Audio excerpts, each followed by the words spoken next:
En julio de 1936, un grupo de militares rebeldes encabezados por el general Franco se alzó en armas contra el legítimo gobierno de la República.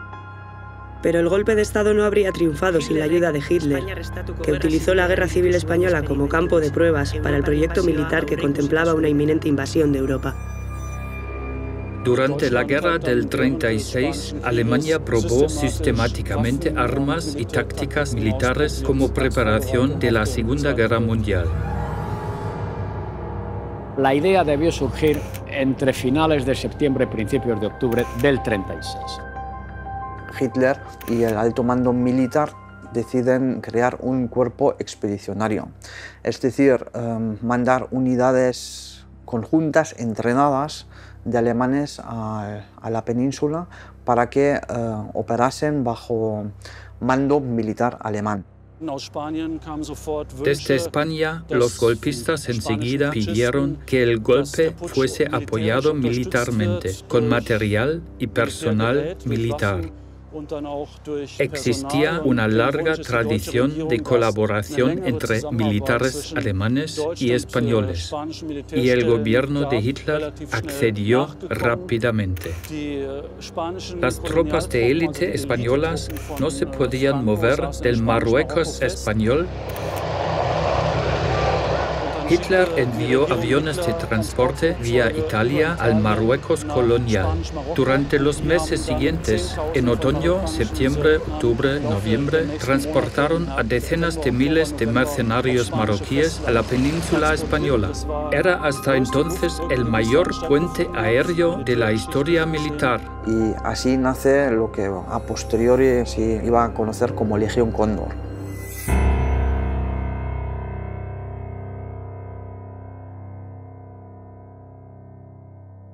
La Legión Cóndor era una tropa de intervención del gobierno nazi alemán para apoyar el golpe militar en España en contra de la República Española. Es también una reacción al fracaso de Franco de hacerse con el poder político militar en el Estado español. Porque es un cuerpo interarmas, con base en la aviación, pero con servicios auxiliares de artillería, carros de combate, comunicaciones. Más o menos se compuso de diferentes pequeñas unidades que habían en Alemania y que secretamente fueron llevadas al Estado español, donde empezaron a operar bajo mando exclusivo alemán. Un ariete de acero, un puño de acero destinado a romper las defensas republicanas.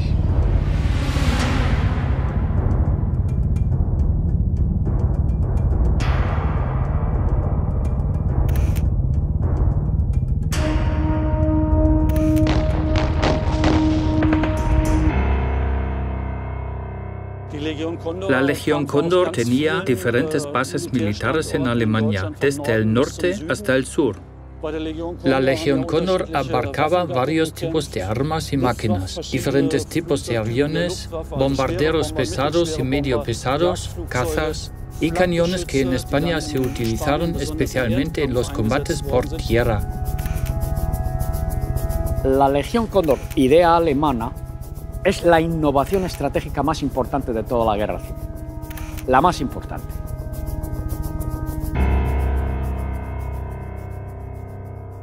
La aviación, desde el año 1918 hasta el año 1933-34, había hecho progresos técnicos muy importantes.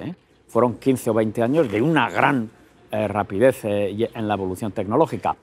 Entonces, todo eso que había estudiado sobre el papel, se dice, bueno, vamos a experimentarlo en España. Los primeros soldados que lucharon en España eran miembros de la Luftwaffe con aviones de transporte. La aviación española era muy escasa. O sea, la aviación puramente franquista era escasísima, ¿no? Era escasísima. Hombre, había una aviacioncilla nacional, pero aviones viejos, aviones destartalados. Los pilotos de los aviones para los bombardeos masivos vinieron hasta el 70% de la base aérea de Wunstorf, en Baja Sajonia, cerca de Hannover. A Franco no se le dice nada. A Franco se le informa al final de octubre. Viene el almirante Canaris, el jefe del Servicio Militar de Información alemán. Canaris había estado de espía del Kaiser, del emperador alemán, en el Estado español durante la Primera Guerra Mundial. Y de ahí también tenía relaciones con Francisco Franco, que luego en los años 20 se intensificaron por diferentes temas militares que se trataron entre Berlín y Madrid. Y entonces se le manda a él diciendo, bueno, el Führer ha decidido esto. Entonces, bueno, Franco pues da el salto del tigre, ¿no? Pues qué bien. La Legión Cóndor se embarca en varias etapas por barco de los puertos de la Alemania del Norte, generalmente a Hamburgo, a Vigo o a Sevilla, Vigo, Sevilla, La Coruña. El primer embarque creo que tiene lugar en el puerto de Hamburgo el 3 de noviembre y el último pues debe de ser del orden del 25 de noviembre. Es decir, que dura todo un mes el transbordo de los 4.800 hombres aproximadamente que vienen y el complemento de aviones, impedimenta. En la base aérea de Wunstorf se creó una escuadra especial que obedecía directamente al Estado Mayor de la Luftwaffe. Aquella escuadra se dedicaba al entrenamiento de los pilotos de los bombarderos pesados de la Legión Cóndor y de las unidades de reconocimiento. Los pilotos no son voluntarios. Se dice que son voluntarios, pero en general se cogen a los mejores pilotos y se le dice, ¿te quieres pasar una temporada al sol? Bueno, combate, gloria. ¿Y qué piloto dice que no, no? Evidente, ¿no? Ahí se entrenó a los equipos para los bombarderos pesados que luego fueron llevados en barcos a España, donde los aviones ya habían llegado. Su tarea eran los bombardeos. La operación de la Legión Cóndor se mantiene en el más absoluto secreto. Hitler, desde el primer momento, no lo reconoce, no se advierte, no se publica. La intervención en España fue totalmente secreta. Nadie pudo contar nada, la prensa no lo pudo comentar. Nadie sabe, salvo los que tienen que saber, que hay soldados alemanes luchando en España o pilotos alemanes luchando en España. Cuando soldados de la Legión Cóndor fueron derribados, no hubo tantos, pero algunos murieron, se les tuvo que enterrar sin ningún aviso de que habían muerto en España, ni siquiera que habían muerto en combates de la Luftwaffe. Desde el punto de vista español, ¿qué pasa? En España no hay absolutamente la menor experiencia desde el año 1808 de cooperar con un ejército extranjero. Pues hay que poner en marcha lo que hoy llamaríamos protocolos de actuación.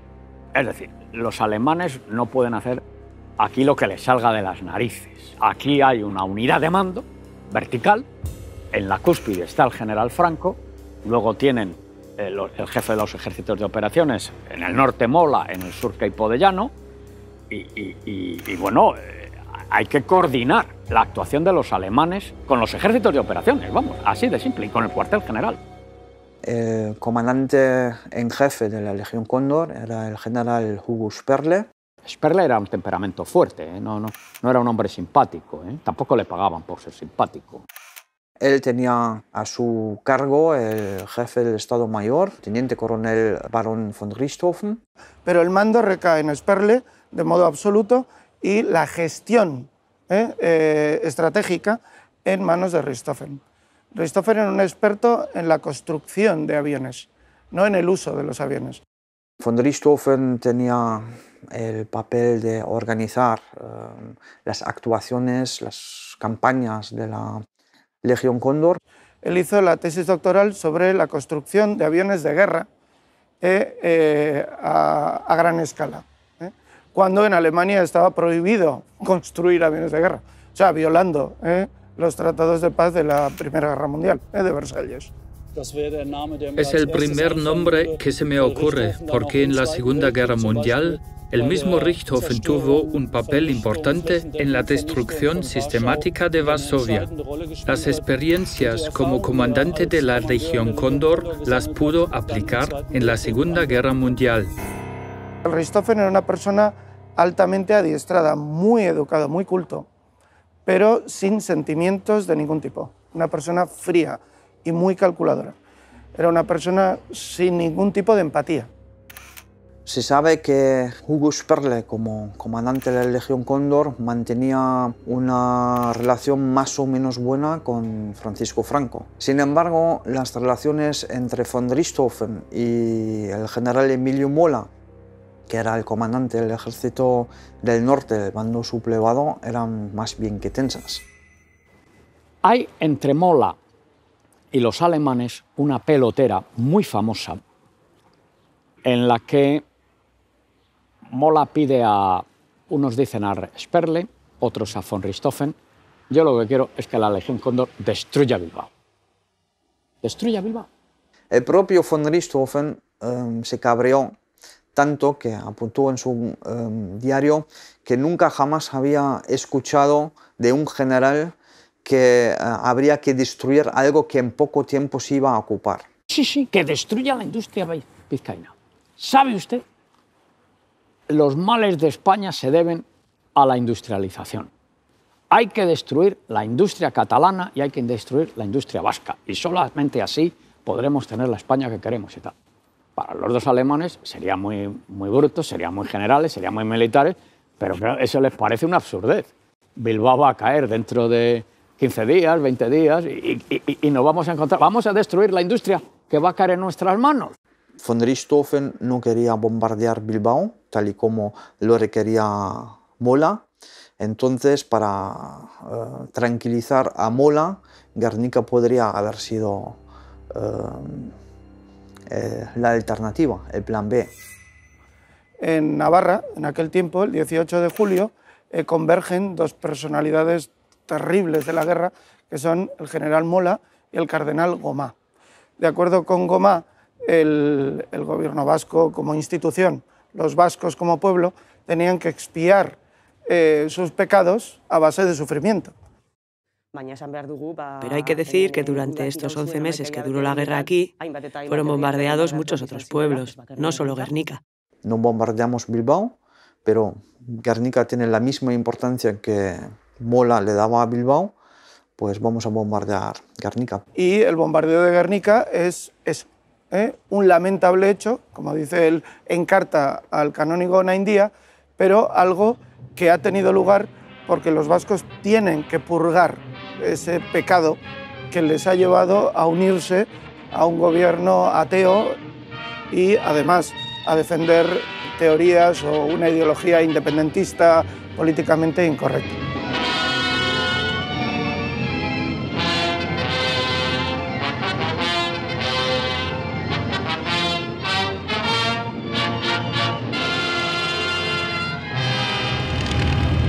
La razón de ser del bombardeo de Guernica es muy compleja y une aspectos políticos, socioculturales y también estratégicos. Claro, siempre los historiadores nos hemos preguntado, bueno, ¿y para qué destruir Guernica si lo que se quería era destruir el puente? Guernica era un símbolo, no solo un símbolo para los vascos, hay que tener en cuenta que ¿por qué era Guernica un símbolo para los vascos? Lo era porque era un símbolo de la democracia, algo que obviamente estos regímenes detestaban. Había sido el lugar donde Aguirre, el lehendakari José Antonio Aguirre, había tomado el juramento para crear el régimen autonómico, el Estado autonómico vasco. Había muchas razones para golpear en ese símbolo. Muchas veces se ha dicho que este razonamiento de bombardear Guernica por razones simbólicas no es cierto porque el mando alemán no sabía nada de Guernica. Obviamente Goering probablemente no tenía ni idea de lo que era Guernica, pero Vigón sí, que era jefe de Estado Mayor de las Brigadas Navarras. Solchaga obviamente lo sabía porque sus propias tropas estaban cantando el Guernica Coarbola. Y los soldados vascos llevaban, sobre todo por ejemplo la Archancha, tenía en las solapas la hoja del roble de Guernica como símbolo distintivo, digamos, de su grado, etc. Y habían tomado prisioneros, abundantes prisioneros, de forma que sí que se sabía que Guernica era un símbolo para los vascos. Los bombardeos sobre la población civil crean intencionadamente pánico y terror y muestran la frialdad y la falta de compasión de quien los lleva a cabo. Y sin haber conocido Guernica, a von Richthofen le habrá bastado echarle un vistazo al mapa para saber, bueno, un objetivo tiene que ser el puente. Los únicos bombarderos que Richthofen no utilizó el día del bombardeo en Guernica y que tenía a su disposición en el frente norte fueron los 3 Henschel 123 que tenía en Gasteiz. Estos aviones estaban especialmente diseñados para destruir puentes. Con una sola bomba de 200 kilos y un único Henschel 123 hay prácticamente un 100% de posibilidades de destruir ese puente, que no fue tocado, ni siquiera tocado. Cuando sale a relucir la teoría del puente o la teoría de la obstrucción de las vías de comunicación, etc., bueno, solo con eso yo creo que queda reducido al absurdo. También hay que tener en cuenta que fue la primera vez que una aviación militar liquidase desde el aire una ciudad entera. Esto hasta entonces había sido ciencia ficción. El objetivo principal del bombardeo es generar el terror, no solo entre la gente, sino también entre los que luchan en defensa de la República y la libertad, los milicianos y gudaris. Quieren golpear su moral. En el bombardeo de Guernica toman parte más cazas, un mayor número de cazas que de bombarderos. Y es un bombardeo. Eso también es novedoso, ¿eh? Se utilizan los cazas para bombardear.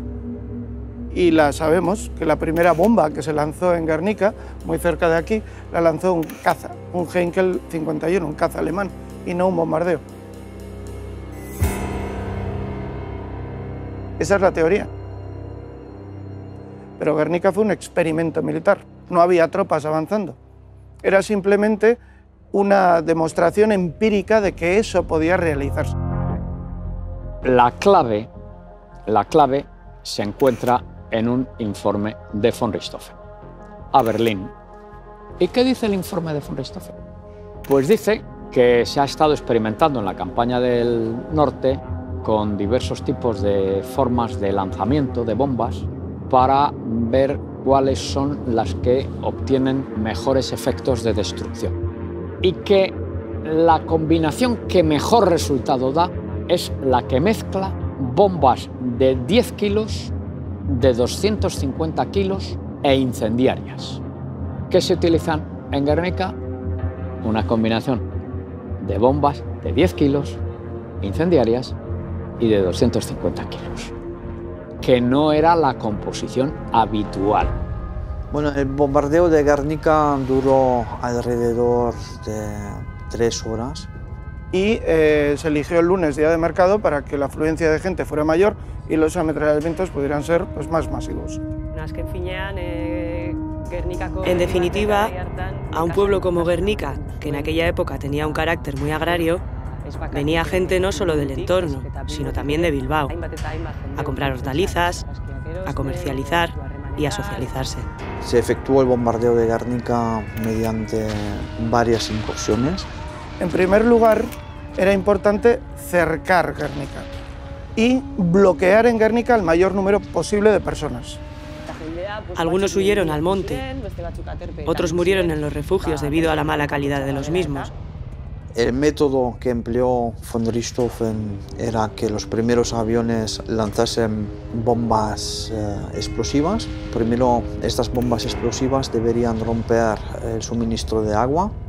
Y por supuesto, teniendo en cuenta que en Guernica no había defensas antiaéreas, no había defensas tampoco terrestres, no había nada. Y segundo, deberían dejar muchas casas sin tejado, son ante todo casas hechas de madera. Por lo tanto, si les quitamos por las ondas expansivas los tejados y después lanzamos bombas incendiarias, vamos a conseguir que se arde todo el pueblo. En Guernica sí había refugios, pero tenemos que pensar que Guernica no era un lugar geoestratégico y no tenía ninguna importancia militar, y por eso no tenía creadas las estructuras defensivas como las que tenía Bilbao. tenemos un documento firmado por el propio Richthofen que afirma que se lanzaron 31 toneladas de bombas. Y las fuentes que existen, todas ellas, tanto documentales como orales, de aquel tiempo, indican que los muertos en Guernica fueron más de 2000. El bombardeo de Guernica había sido un éxito de la Luftwaffe, de la Fuerza Aérea. Es decir, se había cumplido lo que von Richthofen quería, la destrucción completa de la ciudad, que encima estaba ardiendo.